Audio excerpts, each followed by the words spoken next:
حضرت آیت الله रईसी नो خیلی دوست داشتن من दोस्तों इस वक्त कुछ एक्सक्लूसिव मनाजिर आपके लिए हम ईरान से पेश कर रहे हैं, जहां पर ईरान के आंजहानी सदर इब्राहिम रईसी जो गुज़िश्ता रोज़ एक हादसे में अल्लाह को प्यारे हो गए थे और उनके साथ दीगर ईरानी ऑफिशियल जो कि इस हादसे में शहीद हो गए थे, उन तमाम के जस्द खाकी इस वक्त अवाम के लिए लाए जा रहे हैं ताकि अवाम उनका दीदार कर सकें। ziyaret kabul. Elə orada dayanıb burada cambazlar ayaqda qalarlar. Ya Hüseyin.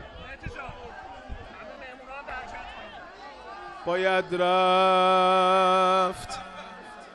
दोस्तों, ईरान के आंजहानी सदर इब्राहिम रईसी जो कि गुज़िश्ता रोज़ एक हेलीकॉप्टर हादसे में शहीद हो गए थे, उनके साथ ईरान के फॉरेन मिनिस्टर हुसैन आमर अब्दुल्लाहियान उनका जस्द खाकी भी साथ ही मौजूद है।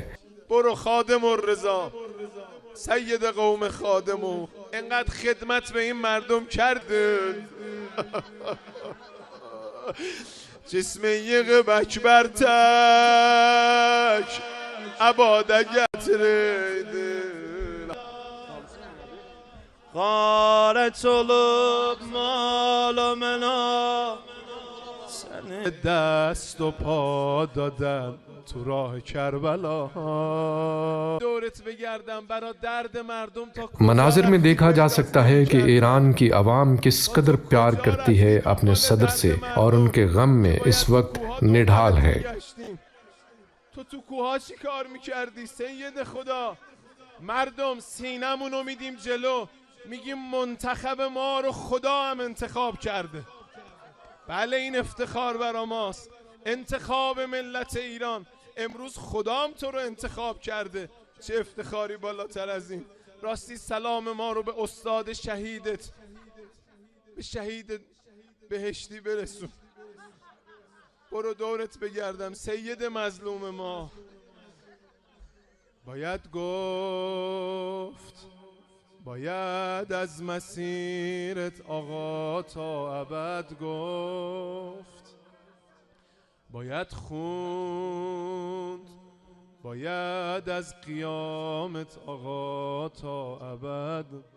ببین فرق آدم با آدمو، یه عده دست و پا زدن که کربلا نرن، یه عده دست و پا زدن که کربلا نرن. गम की इस घड़ी में हम ईरानी अवाम के साथ इजहार यकजहती करते हैं। تو کجا رفتی دنبال درد مردم که باید تو کوها دنبالت میگشتیم؟ تو کوها چی کار میکردی سید خدا؟ مردم سینمونو میدیم جلو میگیم منتخب ما رو خدا هم انتخاب کرده. بله این افتخار برا ماست، انتخاب